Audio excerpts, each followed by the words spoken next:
Welcome back to the Special Ed Strategist podcast. I am your host, Wendy Taylor, an educational therapist and IEP coach. And on this episode, we're exploring a journey close to many parents' hearts, helping children understand their diagnosis in a way that empowers them rather than overwhelms. I'm so honored to be joined by Dr. Rothman and Dr. Fredriksen, who have co-authored the book, Different Thinkers. It's a series to help kiddos see their unique strengths through the diagnosis.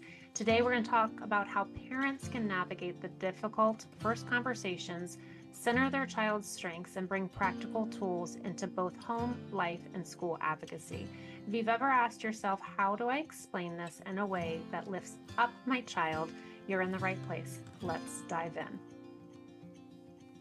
Welcome and thank you for joining us today. I'm excited for our conversation and look forward to having my guests introduce themselves, and we'll dive into our conversation and supporting our babies, our individuals. I say babies because my oldest will always be my baby and they're always our baby. So anyways, but understanding our unique strengths through diagnosis. So welcome and thank you for joining us. And would you like to introduce yourselves? Sure. Hi, I'm Yael Rothman.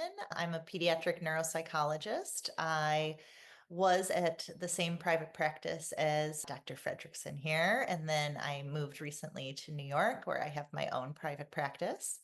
And Dr. Fredriksen and I are co-authors of a children's book series to teach children about their diagnoses. Yes. So I'm still at the practice where I was so cruelly abandoned by my friend and colleague here, which is the Stick Group in Silver Spring. And we have offices in Silver Spring and McLean. So as neuropsychologists, we do evaluations with, in our case, pediatric population, so kids and teenagers, to assess strengths and weaknesses, clarify diagnoses, offer recommendations for families to implement at school, at home, other interventions, that sort of thing. And I think it's incredibly important for us because I know just through a special education lens and from a mama heart, really trying to have these difficult conversations. So I'm looking forward to the input and tips that you're going to share with us and families so that our conversations can really help build the unique learners that we so love and adore and want to support. So thank you. But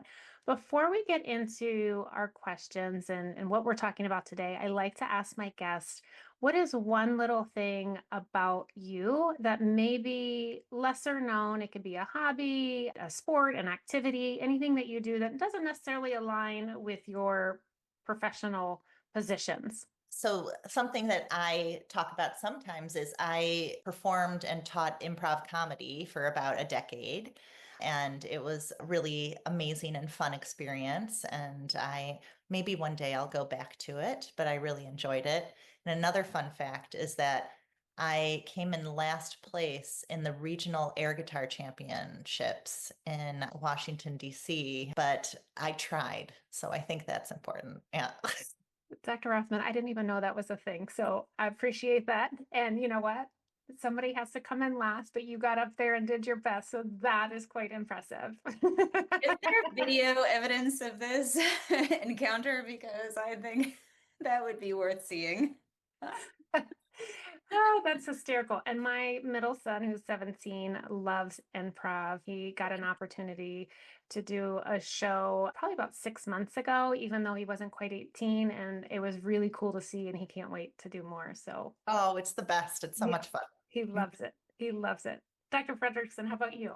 Well, unlike my dynamic colleague who is involved in all kinds of interesting pursuits, I'm a boring homebody. So we'll just do a little bit of a counterpoint here. I love to, I have two girls who are 10 and 12, and I love to sit and do crafts with them and listen to audiobooks like Harry Potter. And we are like our happiest little selves, like doing that. And so that is, I wouldn't say a guilty secret, but it's not necessarily the most like sort of impressive, fun fact to share, but I like it. yeah, it's You're making memories. Yeah, You're making memories. Thank you. We've been spending a lot of time this summer doing just that, so it's fresh in my head. Fantastic. All right, so let's dive in here and help our kiddos understand a diagnosis. And so as a parent, you first hearing a diagnosis, whether it's ADHD, autism, anything in between, it can feel super overwhelming, especially when you get this big report and trying to dive through everything and your mind is racing. From your experience, what is kind of that most important first message for a parent to share with their kiddo? That's a great question. I mean, the overall purpose of sharing that diagnosis, we like to think of as a shift in the narrative, right? So kids in general, not always, but in general, are aware on some level that something is not going the way they want it to, or their parents want it to, or their teachers want it to, or their friends, whatever. Something is not quite where it quote unquote should be based on their own or others' perceptions. And human nature, unfortunately, being what it is, we as a species are quick to attribute negative, it's just sort of negative emotion to that sort of insightful realization. We're quick to take things personally, to be self-deprecating, to assume something is wrong with us. Right. And I think we can all think of plenty of experiences in our lives where we've short-circuited to that sort of reaction when perhaps and many times it wasn't warranted. And so part of what we're wanting parents to convey, I mean, again, as you said, regardless of the diagnosis, is, hey, there's a name for this thing. It comes with both strengths and with things that are harder, right? Because essentially you wouldn't have been evaluated, they wouldn't have brought their kid in for evaluation if there wasn't something that was getting in the way. But these things, there's always a flip side of the coin. There are always strengths that go along with this. And there are plenty of other people out there who share this profile. And so I guess that's in broad strokes the first message. And it should inform, I think, the parents' attitude and demeanor when they share this information with a child. We're sharing, I mean, not to be Pollyanna-ish, but we're sharing, it's supposed to be a positive thing, right? As opposed to a negative thing. It's supposed to, as I say, shift the narrative in a direction that the child can feel better about. Yeah. So how do you then balance that honesty with that reassurance, right? So kind of really thinking more of when we think of a label, it could be more of that medical term, but then how do we make it more neuro-affirming and really creating that assurance that, there are going to be people and this is what we can do, and kind of really in those early conversations, but also being very transparent and honest with our kiddo. Well, how I think about it is, everything comes with strengths and weaknesses. I mean, we sort of couch a lot of things in the neurodiversity model, right? So all brains are different. There is no right or wrong brain. There's no good or bad. Just everyone is different. Everyone has their strengths and weaknesses. And so when I speak with a child, or at the end of my reports include a letter to just like a small, because the reports are this, a little more sort of developmentally appropriate letter, my sort of format or my procedure tends to be talking about things that the child enjoys, where they do well, and then but like everybody else, some things are harder, right? And here's what you say is harder. Here's what potentially mom, dad, teachers, if that's relevant, say is harder. Here's what we see in the test data that's harder, and here's what that means. And then the final step I like to emphasize is, and we have a plan.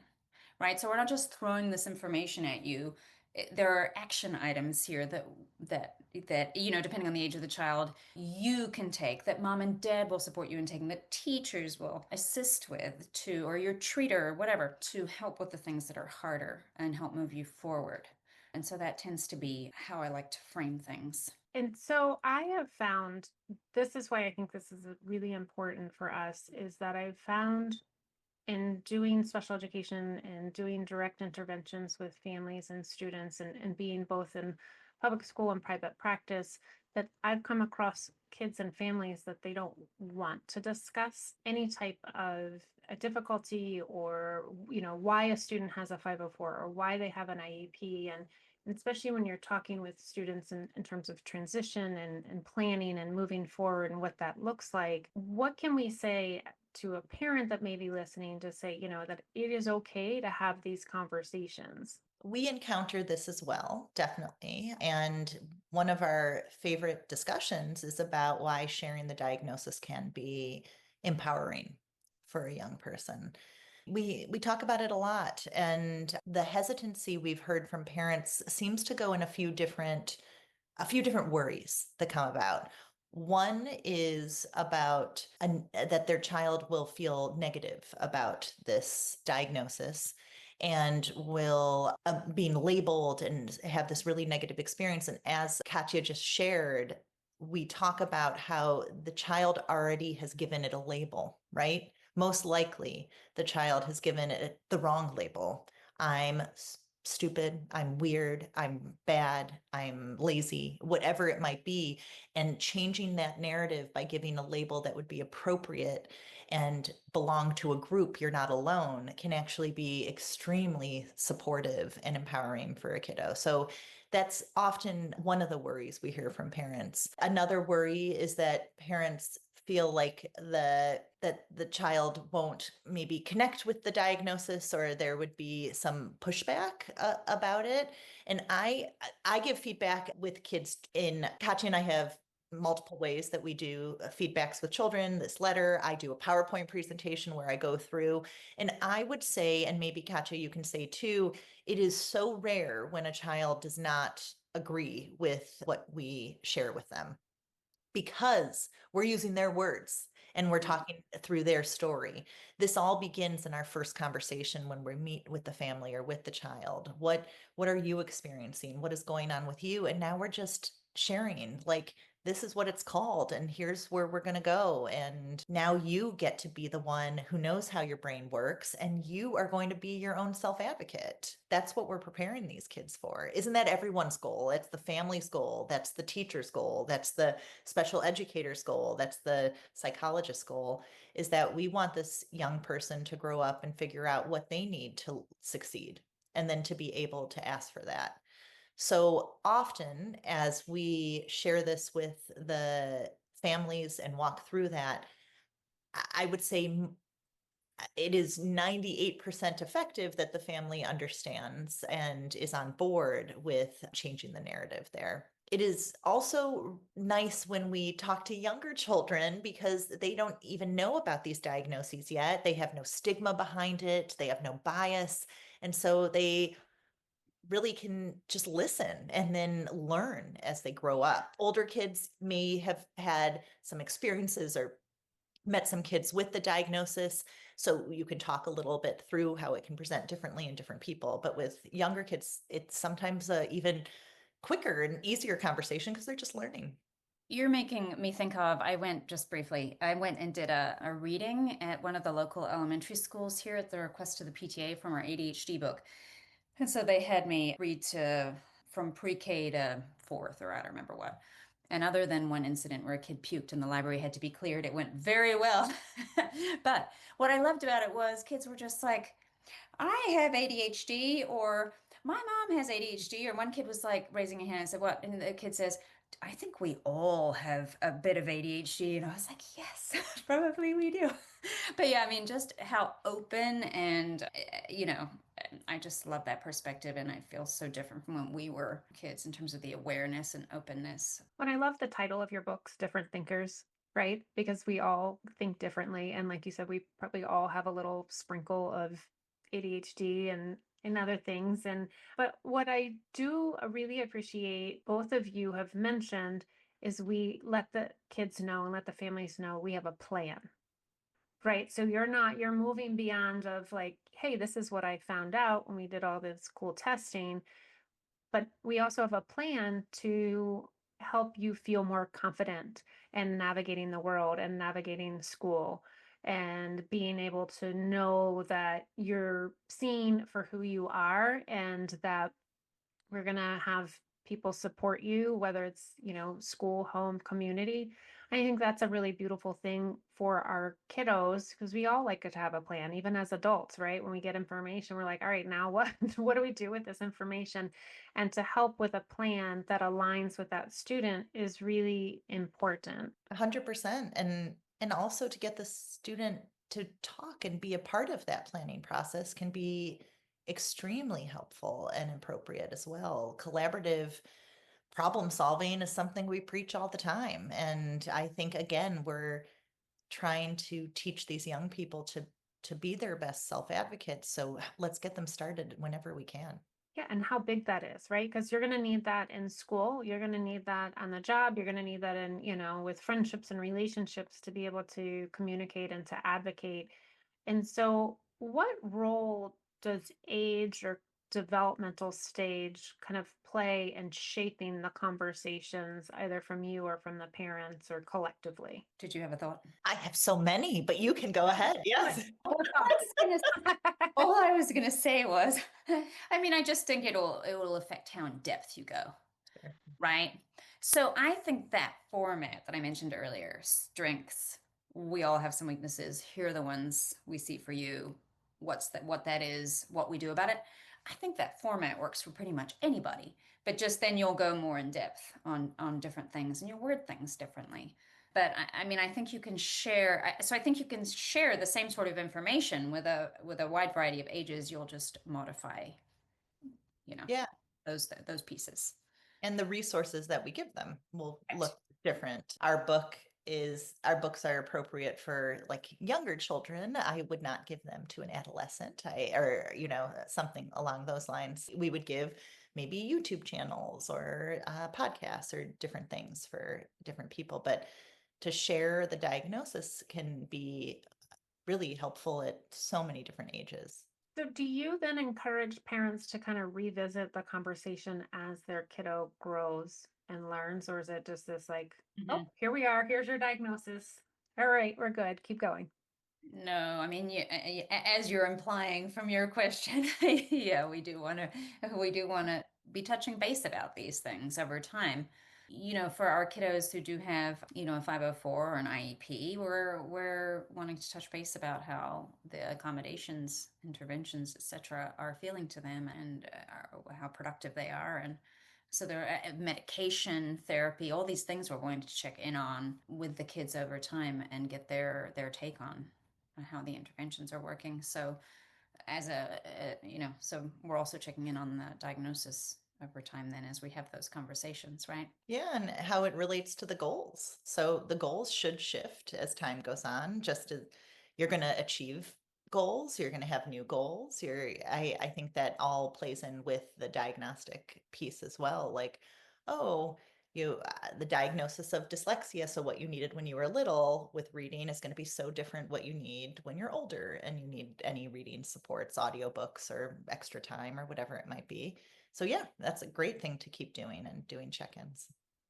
And I would even take it a step further. A lot of what I do with IEP coaching is helping parents develop a parent input statement, but also getting that information from a student, right? So kind of where do you see yourself in 3 months, 6 months, a year, 2 years down the road? And so and having those constant conversations, constant not meaning daily, but these check-ins, as we're saying, with the student of how do you feel, and this is what we're working on. And then also see if it's appropriate to see if they can prioritize what they feel is difficult and what they feel is really working, so that we can say, all right, these things are really strong. So how can we use these strengths to then curate the goals that we want to work on for this quote unquote IEP cycle? Or, what do we want to work, and what supports are working for you now? And, and I love starting those conversations as you're suggesting, as students are young and it's appropriate, so that they can then start to be aware of who they are as learners and who they are as students, so that we can ensure that we have everything in place and they don't feel like we're just doing this. They're just this part of a process, that they're like not a cog in the wheel. I'm not really sure how I'm trying to word this, but they're not just They're here for the actors. ride. They're actors, right? Yes, that's right. That's right. That they can really feel like, oh, okay. And then they really own the conversation. And again, building that capacity and advocacy. Right, because then I think when they're feeling as though they're being acted upon as opposed to being actors themselves, it reduces motivation, it reduces drive, and then parents will say, oh, well, so and so seems so unmotivated. And it's like, well, if you've been doing 9 out of 10 parts of the effort or work or planning or whatever for so and so, then that doesn't leave much for them to. So, how do we shift that balance, right? Yeah. And you have more of the buy-in, right? So you have an understanding, you have a buy-in, and I think collectively that makes the student stronger, but also everybody supporting that student. We can be stronger in our efforts because we have a deeper understanding of, and not an assumption of what's working. It's not just this like drop down menu on the IEP, like, oh, you get this, but like, okay, this truly is what benefits you as a student and as a learner. Definitely. We also recommend that if a young person is going to go to therapy, like that it be their goals that they share as well, right? And maybe those are the first things that gets worked on because those are the things that they're bringing to the table. So very similar. Do you have a favorite activity or tool that really makes the strengths of our students more visible?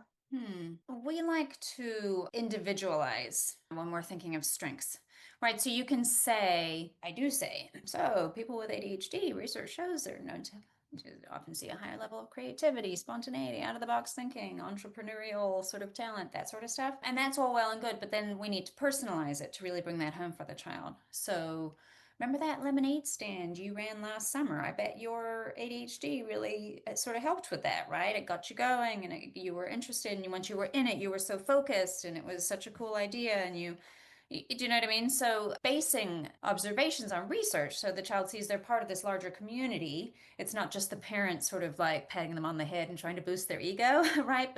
And then couching it in more personal, individualized terms, I think makes a big difference.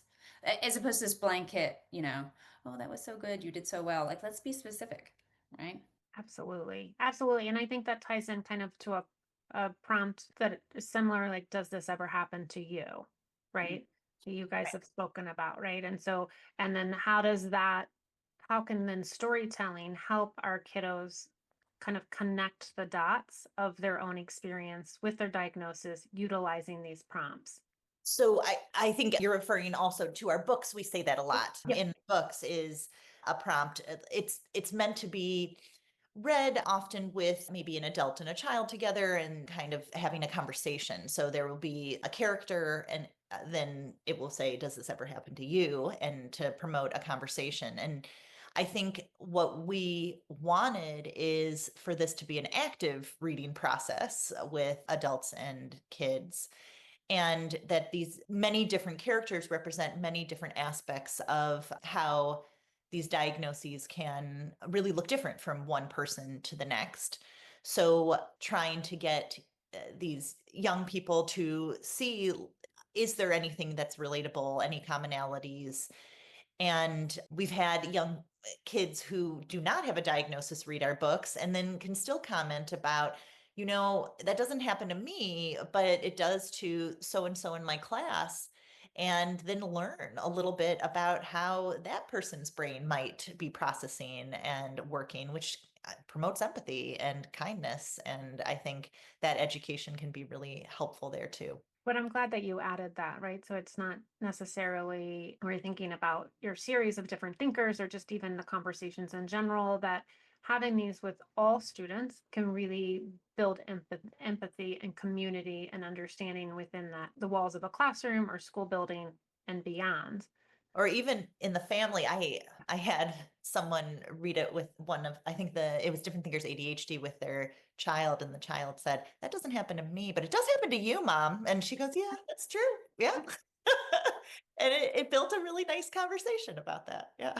So then how can storytelling or using that storytelling platform kind of open up a space for parents to kind of have conversations about hard feelings like frustration or loneliness?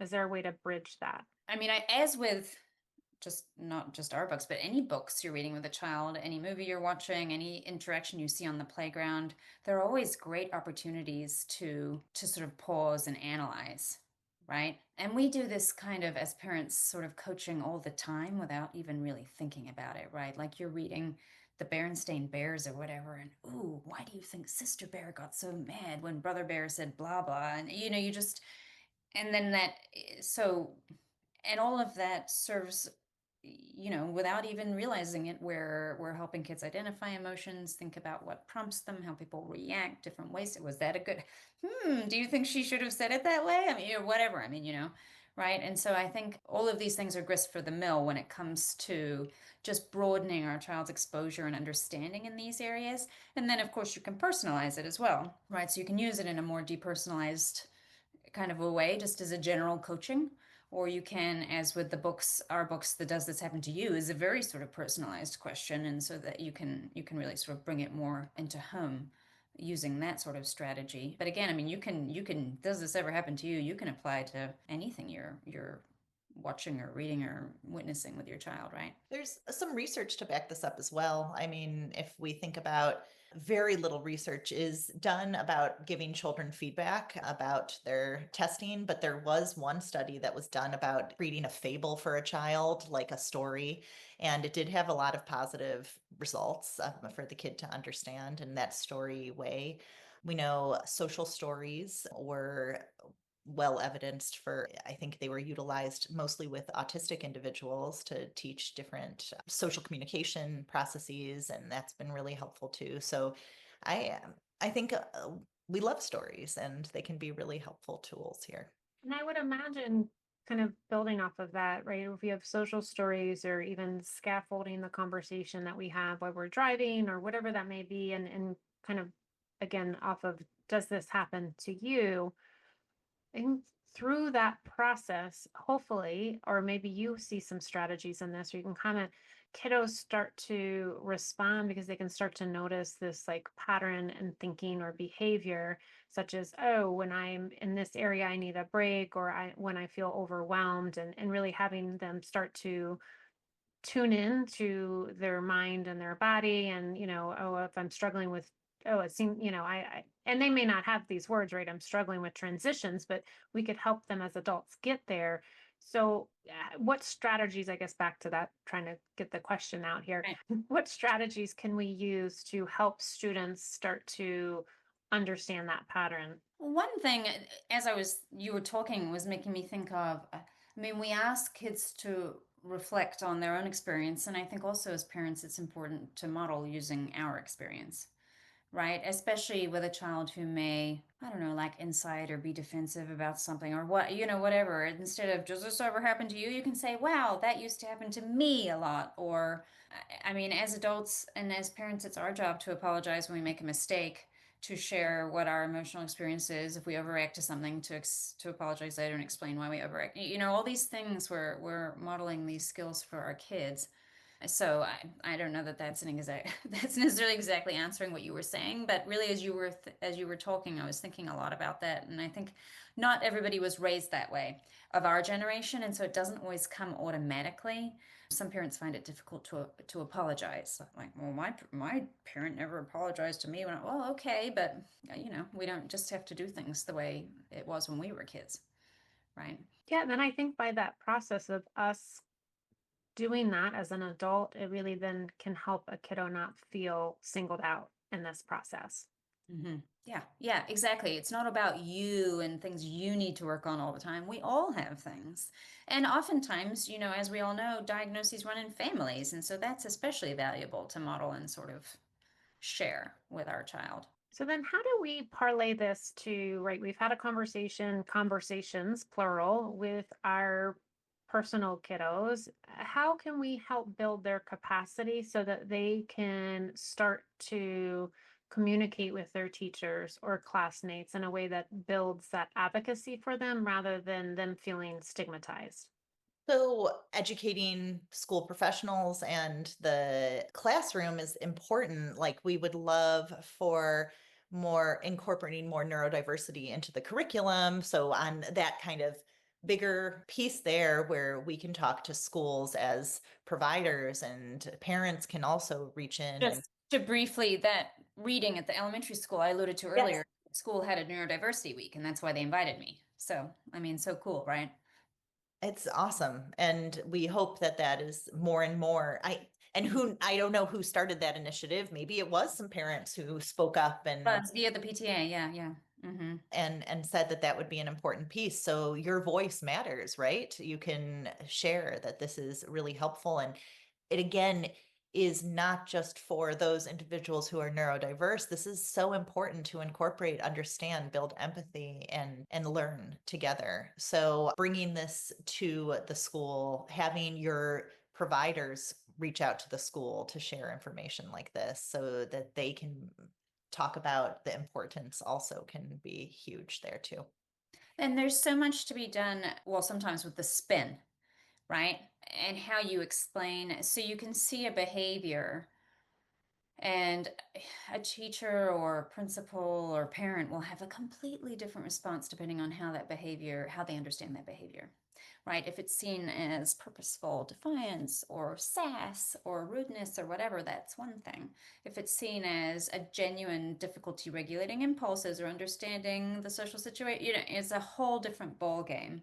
And the child is much more likely to get a kind and nurturing and supportive response, which will be most productive. Right. And so that's part of what we try to help with at school. We try to write our reports in a neurodiversity affirming manner to convey that, again, all brains are different and here's what this kid needs. And let's all work together to help this child have a better experience at school. Right. Do you have any strategies then for the particular student to be like, hey, this is me. This is what works well.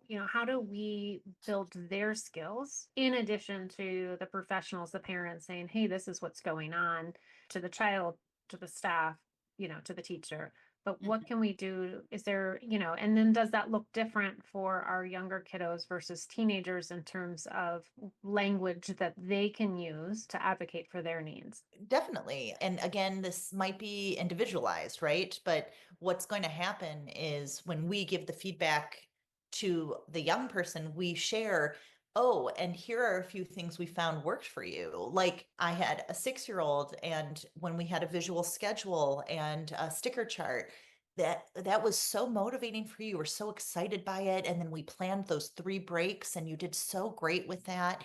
That could be something we incorporate into school. What do you think about that? And kind of talk through that a little bit. And wasn't it wonderful to earn these stickers and the positive reinforcement, and what does that mean? All that piece.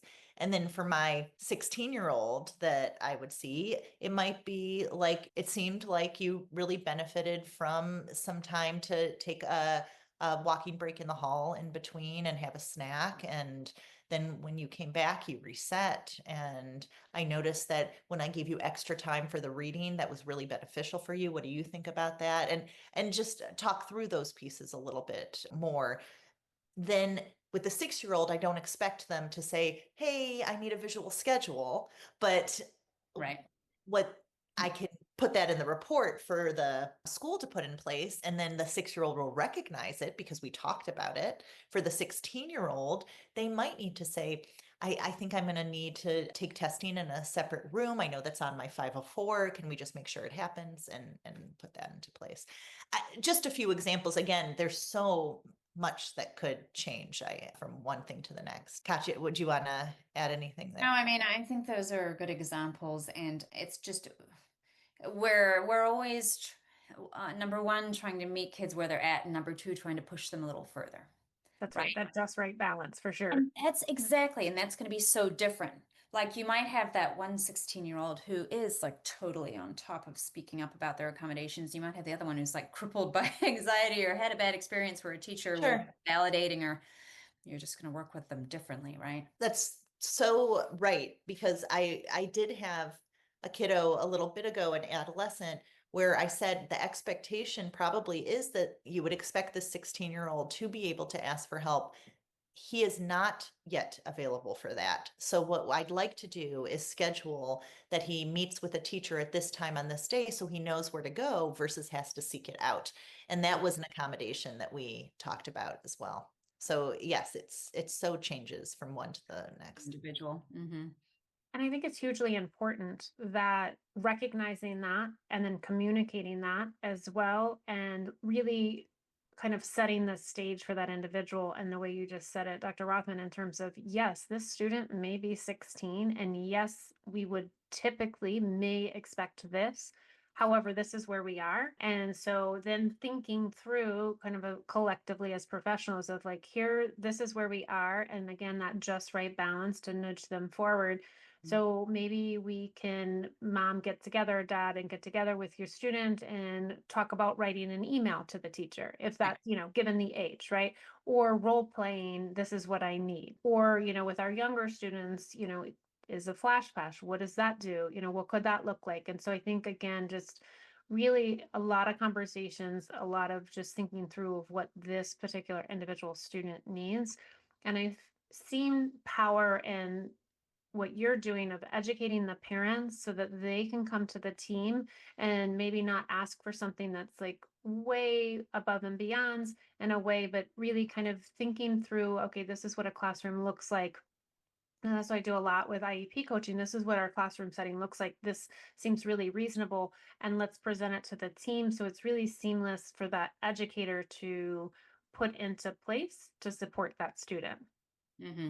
Mm-hmm. And sometimes we need to educate the teachers in the Yep. school. Like there are definitely times we see a unique profile, or the school might not understand how this inattentive presentation kiddo actually is really struggling, but you can't see it sometimes, That's right. or invisible. So then educating, and we love to do that. Like that's definitely something that we're happy. The parents probably do a lot of that anyways, but we would love to be there to support them. Yeah, and I think, a little known fact is we can put in teacher training to our IEPs, or a lesser known fact maybe for some families.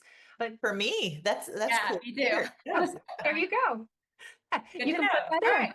Okay. And that way, and you can also put in parent training as well. So if there's different cases for Oh. parents that need specific training, whether it's on some technology their student may be using or behavioral coaching, those things can be added to an IEP, but also professional staff training for someone like both of you to come in and go over everything and really educate the staff and what this can look like for the student, because you're right, students can have the same diagnosis, but they present so differently. That way, everybody can be informed. So, with the neuropsychological evaluations or diagnosis conversations at home, how do you then help the parents kind of take that into actionable advocacy that they can bring to whether it's a 504 or an IEP meeting? Well, so our role as neuropsychologists is we do the evaluation, we carefully explain and go through findings and recommendations with parents, with child, etc. And then we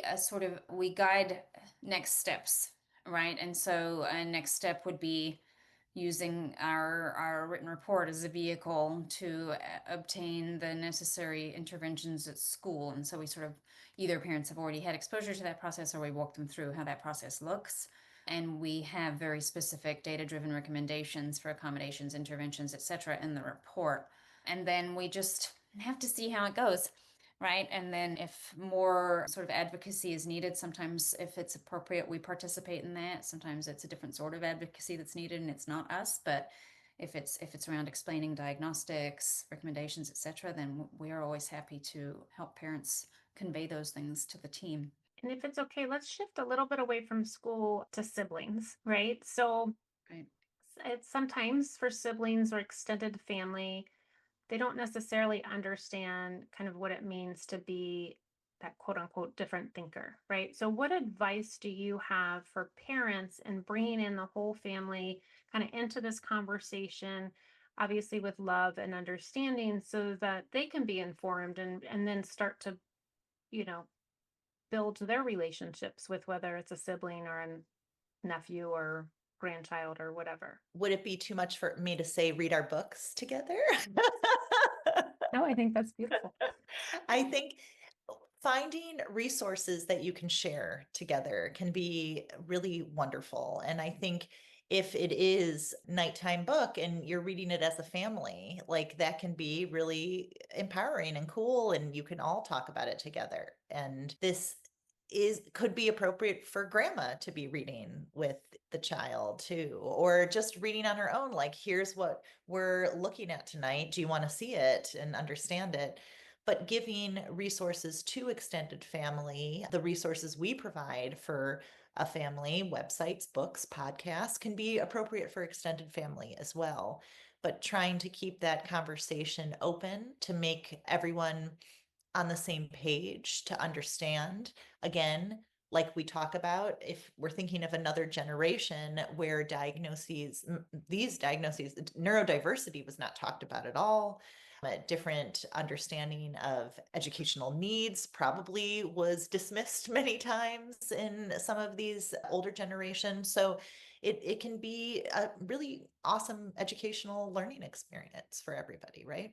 Is there ever a concern for a balance for a parent protecting their kiddo's privacy while still trying to help others understand? Especially if it's a complex student and they are trying to navigate that road. we need to be guided by our kids' comfort, right? So if there's something like the school team needs to know, or we can't request the accommodations or services we need, right? I mean, so sometimes it's a must kind of a scenario, but if it's not a must scenario and they really think grandpa's not going to respond well and not want to hear about blah blah, or maybe cousin so and so has always been kind of mean and they don't want to like bare their soul to, do you know what I mean? Yep. And then I think we really do be mindful of the child's comfort, right? Because it is, as you say, I mean, it's their personal information, not ours. No matter how connected we feel and are to them, it's not our personal information, it's theirs. And so that would be my feedback there. Yeah, definitely. I think the only times that I might be like, this is very important for people to be aware of if there's a safety concern, like if a child is doing something that is aggressive or something along the lines that we could help understand, bring some understanding and explaining if we did share a profile name, but not often that would relate to what we're talking about right now. Is there anything that I did not ask that I did not know enough to ask that I should have asked so far during our conversation? I think that we talked about a lot of things here. I just feel like if we're speaking to parents, that it's okay to ask a lot of questions. I guess that's my thing, that I want to make sure that parents never feel uncertain about asking more and finding out more and advocating for their child. We are here. If you get an evaluation completed, we should be part of your journey now. So asking us a question in a year, we might say like, oh, that might be better served in a consultation, or maybe we want to do a reassessment, but ask the question and then we can guide. That's a really important thing for And parents. ask the question in the moment, right? Like if well, and I'm not saying you missed that, but just I was thinking about it while you're talking, like it's not my worst nightmare, that's dramatic, but the thought that somebody would just like zip their lip because they don't want to challenge me or deal with me or whatever, but they disagree with what I'm saying or it doesn't ring true to them, then they would just leave and that would be the end of that. And they felt that they wasted their time. And that's such an awful feeling as a professional. Like, I mean, please, if there's something you don't agree with or it doesn't sound right to you, say so and we can talk through it. Right? Because I want this to be meaningful for you, for your kid, etc. Right? Because it's an investment of time and money and effort and all of that, and we want it to be productive. Do you feel like there's a question that you hear often? So I did a summer series with a couple parent questions that we get often. Is there something that you hear often that you think, oh, okay, that you could share that maybe parents aren't thinking to ask? I know it's kind of off the cuff, but I'm just thinking, sometimes you hear the same questions that you may think, oh, I wonder if parents need this or know this or. I mean, the things I'm thinking about are misconceptions that parents have. Like, I often will have a parent say, like, yeah, my child is struggling with some executive functioning, but they can't have ADHD because they focus so much on video games or reading or something like that. And I think what's important to know is that, again, all of these diagnoses can look a little different from one person to the next, but that specifically I hear all the time and is a very common presentation in ADHD is the hyperfocus on an area of interest. I'm just thinking of misconceptions that parents sometimes bring to me. But Katia, did you have another that you were thinking of? I was thinking about, I mean, the whole, should we share the diagnosis with the child? Oh, yeah. Right. I mean, which we've been talking about all this time. So it's sort of, we've already sort of been there, done that with this subject. But I was thinking about how sometimes we do hear stories where parents will come back and say, oh, so and so found out they had been diagnosed at an earlier age with XYZ, and why did they want to know why we hadn't told them? And, do you know what I mean? So this can really kind of come around and bite you in the butt. It's a clinical term.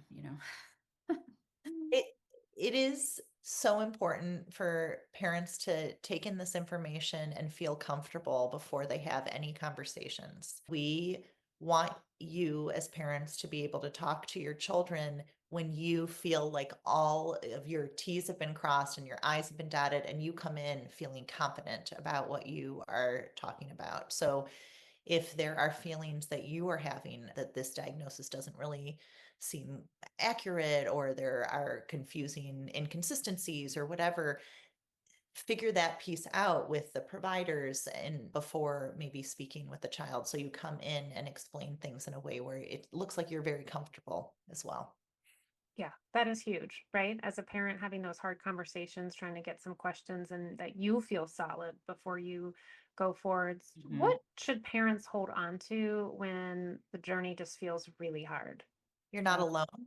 Yeah, and it's a marathon, not a sprint. I mean, the old idioms or metaphors or whatever. I'm mixing up but yeah, I think you know how it is. People get sucked into the Facebook, Instagram culture where everybody's presenting their best side, right? No, I mean, now, of course, there's an increasing seems to be an increasing number of people who are like trying to, purposefully let down the barriers and show like the crappy things in their lives. But historically, it was always the unrealistically positive, like wonderful stuff. And we are, as a species, so prone towards self-comparison.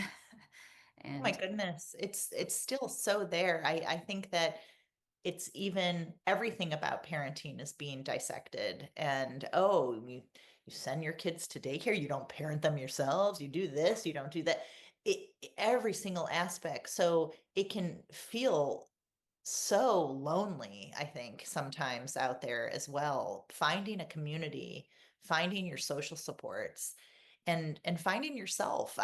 One of the things I'm sure you've had so many people talk about, and will continue to say, is that you as a parent need to protect yourself too. You need to put on your own oxygen mask before you put on the oxygen masks of others. So making sure that you're okay and you're all right there too. I feel like you've answered this. This would be my last question. I always ask, if you had one word or a phrase for a billboard for parents, what would it be and why? Kind of those words of hope or encouragement that they may be able to carry on, to the next meeting or bedtime conversation. I don't know if you want to change any of these last drops of wisdom that you had shared, or do you have one word? Gotcha. What's the one word? No. Well, you know what? It makes me think of, and I can't remember the researcher's name, but this prominent researcher in the, I don't know, 50s or 60s, somebody's now going to fact check this and tell me I was completely wrong, but who introduced this term good enough parenting, and the idea that parenting should be good enough. And that I think was the first. That's one of those things I remember from graduate school that I really held on. I mean, I didn't have kids then, but I just really held on to that idea because I think it applies to so many things in life when it comes to our standards. So be a good enough parent. That might be my my billboard, right? That's the best any of us can do and the most we should expect of ourselves. And I mean, always we're falling into the trap of expecting more and being disappointed in ourselves, but it's just, it's not fair on ourselves. I like that. Well, Dr. Rothman and Dr. Fredriksen, I really appreciate your time today. I know this has been super enlightening for folks that are listening and help pave the way for these hard but so needed conversations and supporting our babies and navigating this world. So I appreciate your time. Thanks for having us. You bet. And before we wrap up today, I want to leave you with a simple weekly skill you can try at home or something that we can call strength and strategy. Here's how it works. I want you to sit down with your kiddo and start by asking what's something you're really good at or something that feels easy and fun for you. If they give you one word answer, you can say, what does that look like to you? Write it down, 2 or 3 of their answers. If they get stuck, you can jump in with what you see, like, I love how creative your drawings are, or you're amazing at remembering details about animals. And next, gently talk about one area that feels maybe a little tricky to them. Keep it small. Like it's hard to get started on homework, or the cafeteria feels noisy or overwhelming, and then brainstorm together strategies that might help them. So maybe it's a checklist by the door, noise canceling headphones, a reminder from a teacher. Write that idea next to the challenge.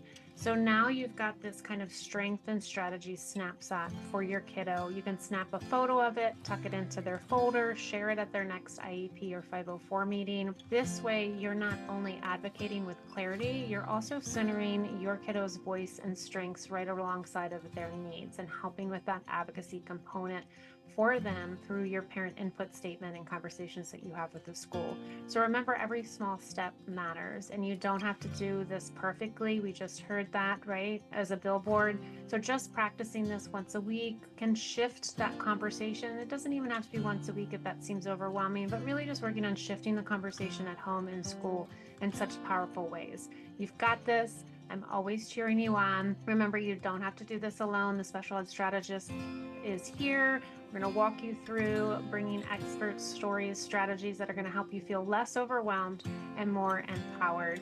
Also, you can turn to Cracking the Code, Special Education Eligibility, learning how to get an IEP and how to navigate that.